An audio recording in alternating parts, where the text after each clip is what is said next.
guys, it's Brody again. This video is going to show us the tuning methods that we suggest for tuning your VANOS equipped E36 or 525. It's really straightforward. We're sitting in the VANOS control map in our software right now.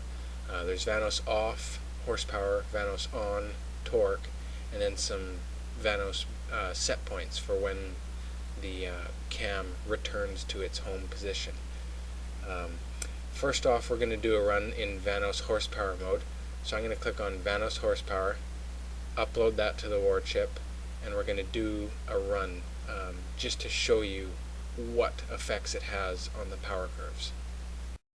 Alright, we're looking at a dyno graph for the horsepower mode run. As you can see down here in yellow, the torque is substantially lower than what it should be.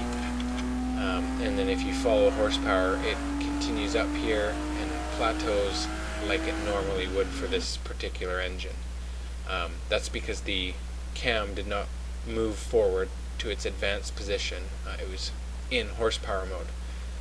When you're in horsepower mode, forget about torque. Who cares how low it is? All you're concerned about is making the smoothest, nicest, most powerful horsepower curve that your car can achieve. Alright, now we're looking at the VANOS torque mode dyno graph.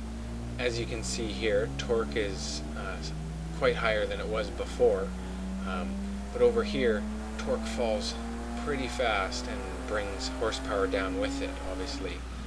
Remember before, horsepower was up here around 200. So this is with the cam in its advanced position, which is what we call VANOS torque mode, fully on, so it's not switching back to home position, and it's remaining advanced forward through the entire run. And this shows how it's affecting the torque and power curve for you.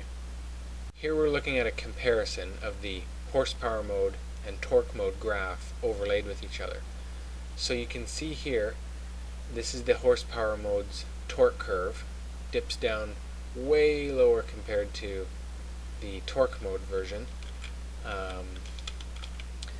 And here, this line here, that extends to here, is the torque mode's power curve, while this guy here, dipping down here, is the horsepower mode graph. So you can see that horsepower mode will get you a nice peak horsepower, not necessarily more horsepower below or in the low end. And the torque curve will get you more torque and more power in the low end, but it dies off quite fast above in the higher RPMs. So how do you determine what's the best trigger point for your software? Well, looking right here, or right here, where the horsepower curve crosses each other and where the torque curve crosses each other. So you can see torque mode crosses or intersects the horsepower mode torque curve. I know this is complicated, but stay with me. At about 4,800 RPM, down here you can see it.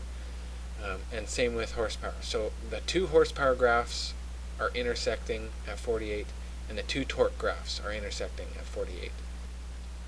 So taking that 4,800-ish RPM range, stock trigger point from the factory is 5,300. For this particular car, want to move that down to, in this case we only have 4,750. We're going to add more breakpoints for you guys, but you would want to select the breakpoint closest to where that intersect happens.